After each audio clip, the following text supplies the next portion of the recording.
After I lost my job, my own son pushed me out of my bedroom and told me to live in the garage like I was some piece of junk taking up space. His wife muttered, "Dead weight," as if I hadn't spent years cooking their meals, folding their laundry, and keeping their house running. I ended up sleeping next to a lawnmower, pretending it didn't crush me inside. They thought I had nothing left, that I was broke and powerless. Before we begin, make sure to like and subscribe, and please tell me and others what's one life lesson everyone should hear before it's too late. Share it in the comments below. Thanks. But what they didn't know was that I still owned the house.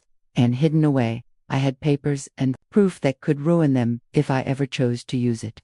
The day it all came crashing down started off like any other, except I came home earlier than usual. My shoes were wet from the rain, my coat stuck to my back, and my hands were shaking as I turned the doorknob. Ryan barely looked up from the couch, the TV remote in his hand. "You're home early," he said. I tried to sound calm, but my voice cracked.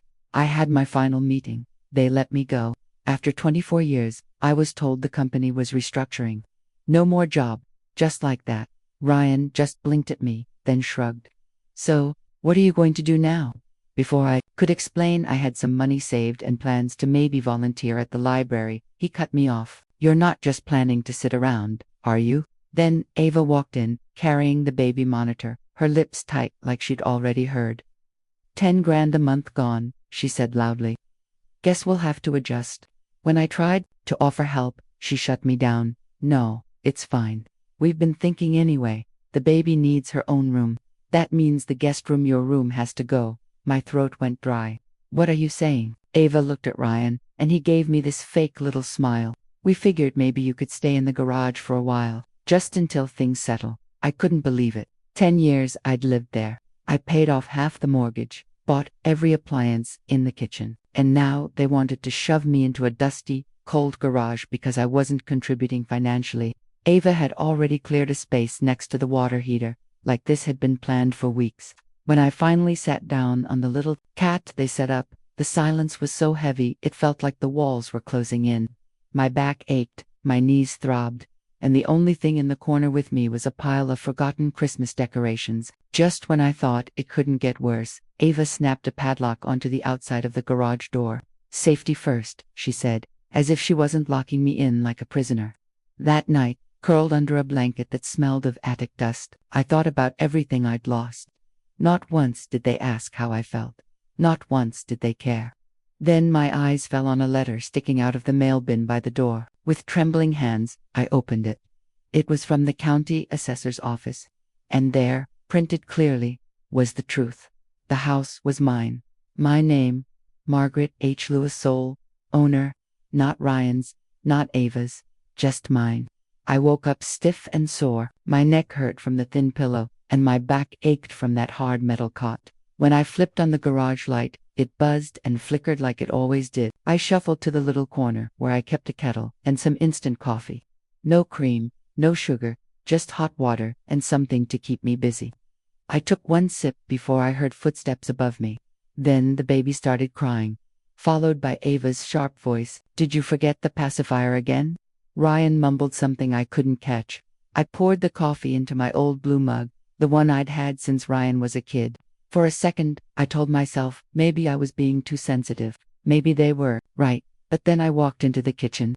Ava stood with her arms crossed, glaring at the pile of dirty dishes like they'd personally offended her. "We're out of formula," she said without looking at me. "You could run to the store." I nodded. "Sure, I'll grab it now." She finally turned and gave me a look from head to toe.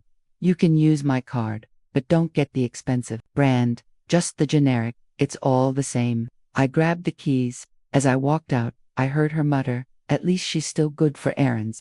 At the store, I kept it simple. The formula, a loaf of bread, and some eggs. I thought about picking up a little snack for myself, maybe fruit, but stopped. I didn't want another comment about wasting her card. When I came back, I set the bags down. Ava leaned against the doorway, arms still crossed. "Next time, check the price per ounce. You overpaid." That was it. No thank you. No smile. Just numbers and judgment. Ryan was sprawled on the couch, scrolling his phone. "Did you see the power bill? Maybe we should start cutting back on hot water." His eyes flicked to me. My chest tightened. "Sure," I said quietly, Just let me know what works. I went back to the garage, shut the door, and drank my no-cold coffee anyway. The hours dragged. Laundry, dishes, feeding the baby, while Ava scrolled Instagram. Later that night, I was folding towels when I heard them talking through the vents. Ava's voice was sharp. She's basically freeloading now. I know she's his mom, but we're not a charity. Ryan's voice came, soft but not protective. She's adjusting. She's not freeloading. She's retired. Ava scoffed. She's not retired. She's jobless. Big difference. Silence. Then Ryan, again, tired. She helped with the down payment, remember? And she's lived here, rent-free for years. It evens out. I froze, my hands pressing flat against the towel. My ears burned, but I caught every word. Ava's voice cut back in, you can't carry her forever. What if she needs medical stuff soon? Who's paying for that? She said she has savings, Ryan replied. Not enough to matter, Ava snapped. Her kind of savings dries up quick. My hand clenched so tight my nails dug into my palm. My throat burned, but I didn't cry. I didn't yell. I just sat there, staring at the folded laundry like it was the only thing keeping me steady. That night, back in the garage, I sat on the cot, fingers tapping against my knee. I told myself they were just stressed. Young parents, money was tight. I told myself I'd lived through worse. But when I turned off the little desk lamp, something inside me shifted. The hurt was still there, but now there was something else. Clarity. I picked up the letter from the assessor's office and read it again. My name bold and clear. Margaret H. Lewis, sole owner. My chest tightened, not from pain this time, but from a sudden, sharp reminder. This was my house. I remembered why I let Ryan move in after the wedding. Ava had wanted the big ceremony, the fresh start. I thought I was helping them build a family. I thought I was giving them stability. I never imagined they'd turn around and treat me like a burden. The next morning, I walked into the kitchen with the letter in my hand. Ava was peeling an orange at the counter. She didn't even look up. Did you check the garage heater? It's making noise. I need to talk to you, I said. She looked up slowly. About what? I laid the envelope on the counter. This came in the mail. Property tax renewal. It's addressed to me. Ava blinked when she saw the letter, then gave me a tight smile. Yeah, we figured it might still be in your name. Ryan said so. We were planning to talk to a lawyer about switching it. Switching it? I asked slowly. Switching it to what? To yours. She peeled at her orange like we were talking about the weather. I mean, we live here. We updated the kitchen, painted, paid bills. It's basically ours now. I stared at her, heat rising in my chest. I paid for this house in full 27 years ago. My name is on the deed. She shrugged. Right, but you've been retired for, what, 2 weeks? We're raising a baby. We need stability. Don't make this harder than it has to be. Before I could answer, Ryan walked in, rubbing the back of his neck. What's going on? She got the tax notice, Ava said quickly. We were supposed to handle that before it showed up. Ryan nodded, then looked at me like I was being unreasonable. It's just paperwork, Mom. You don't need the stress. You're talking like I'm not even here, I said, my voice low but firm. I didn't give you this house. I let you live here. We're family. Ryan's eyes softened, but his words didn't. We share everything. Isn't that what you always said? Something inside me shifted then, like a door slamming shut. Sharing means both sides give, I said. I've given plenty. Ava folded her arms. We're not trying to push you out. We're just being practical. You're not working anymore. And your memory's been slipping. You get confused. That one stung deep. You think I'm confused. You're the one who forgot your baby's middle name last week. That wasn't confusion, I snapped. That was exhaustion.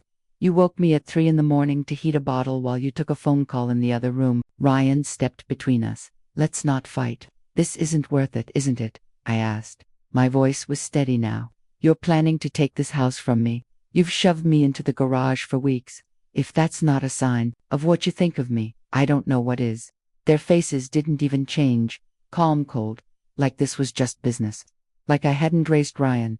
Like I hadn't built this home with my own hands. I'm not confused, I said softly.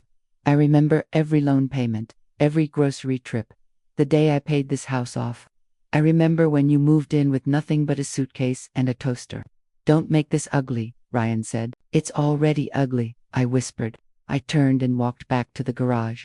My legs felt heavy, but steady. I sat on the cot, picked up the envelope, and looked at my name, clear as day. Margaret H. Lewis, sole owner. My hands weren't shaking anymore.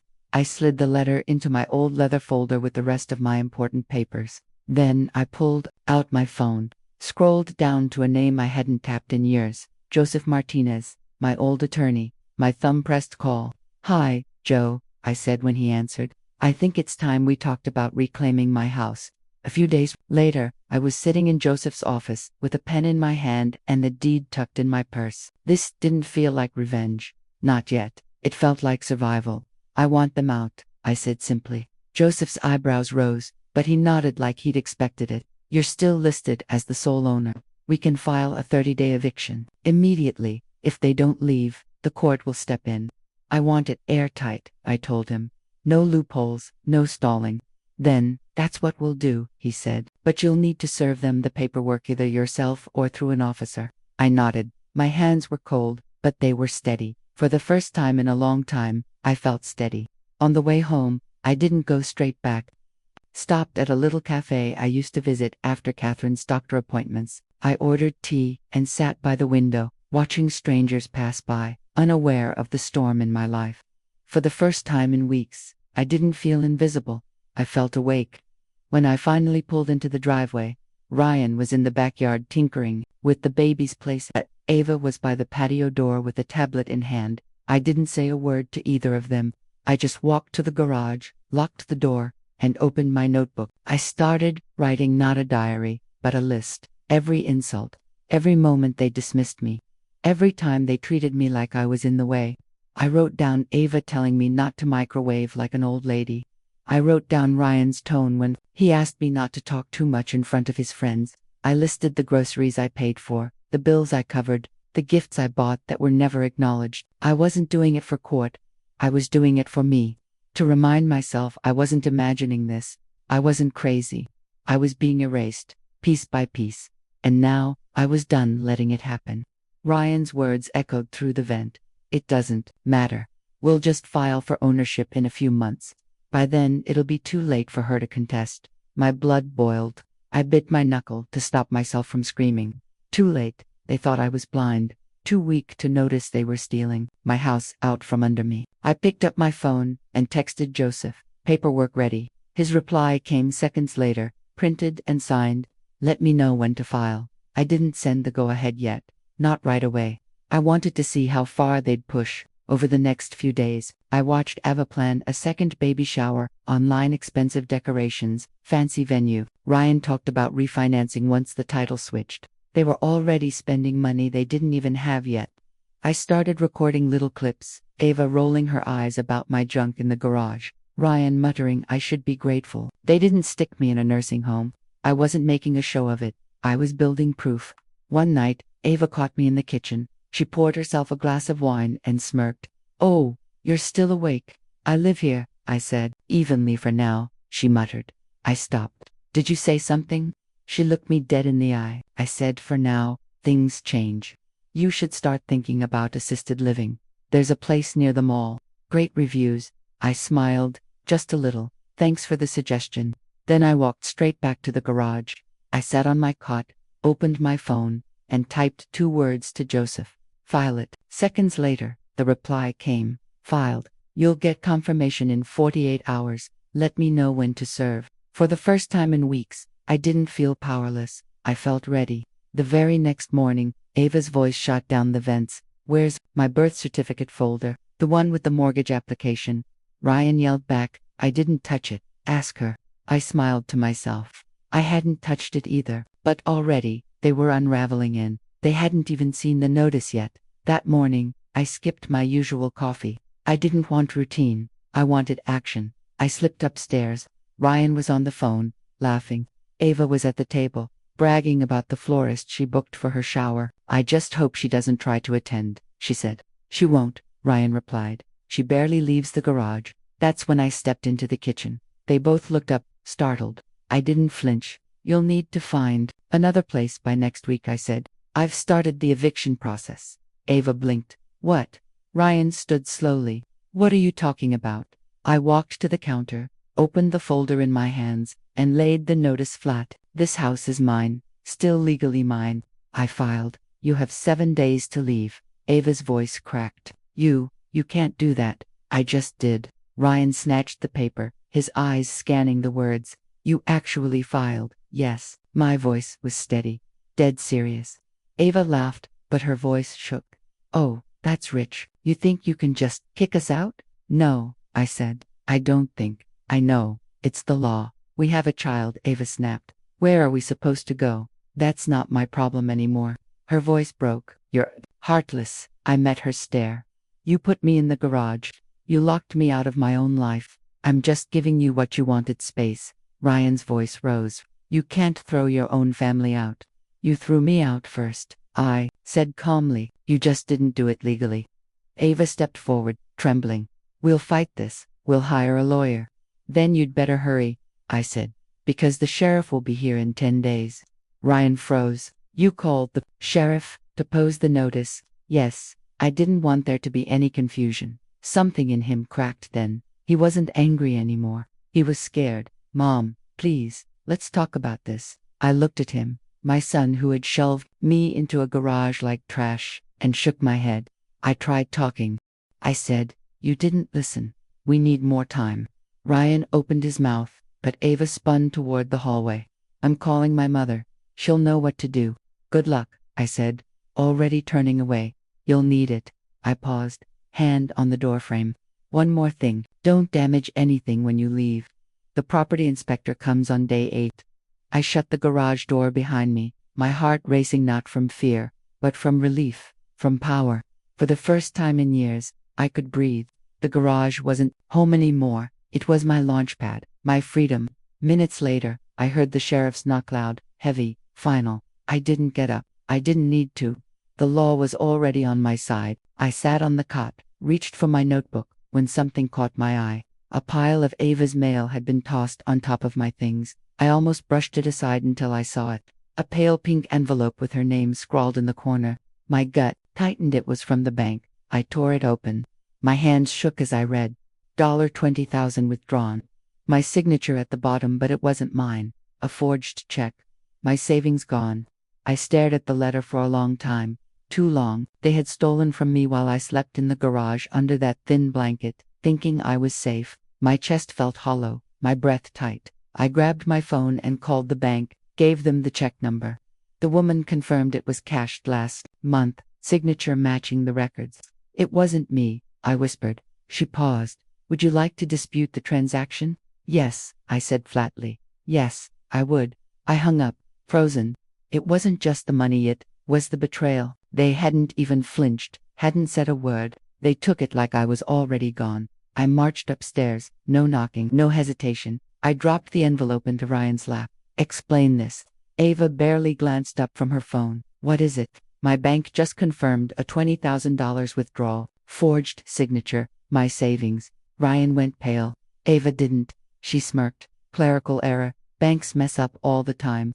Don't insult me, I snapped. You forged my name. You stole from me. Ryan stood. Hold on, we didn't steal anything. I stepped closer. Then why is the check made out to you? His face cracked. We needed help. You weren't using the money. That's my retirement, I shot back. My emergency fund.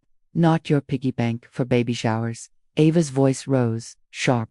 We have a child to raise. You don't need that money sitting in some account while we drown in bills. You could have asked, I said. You could have shown me 1 ounce of respect. Instead, you robbed me in my own house. You act like a victim, she spat. You've lived here rent-free for years. That house, that food, it's ours too. You used us. Ryan stood there, torn, silent. His silence told me everything. I turned and walked back toward the garage. Ava shouted after me. You're overreacting. Family shares. I paused at the door. This family doesn't. Back in the garage, I called Joseph. I told him everything, the forgery, the theft. He didn't hesitate. We can press charges, want me to file. I looked around the garage, the chipped walls, the baby toys scattered on the floor upstairs. Not yet, I said. Let's see what happens once they're out. You're being generous, he replied. Not really, I whispered. I just want them to walk out with what they came in with. Nothing. That night, I lay in the dark, staring at the ceiling. I thought about every yes I'd ever given them, every holiday where my gift was forgotten, every meal I skipped so they could eat more. I was done being used, done being robbed.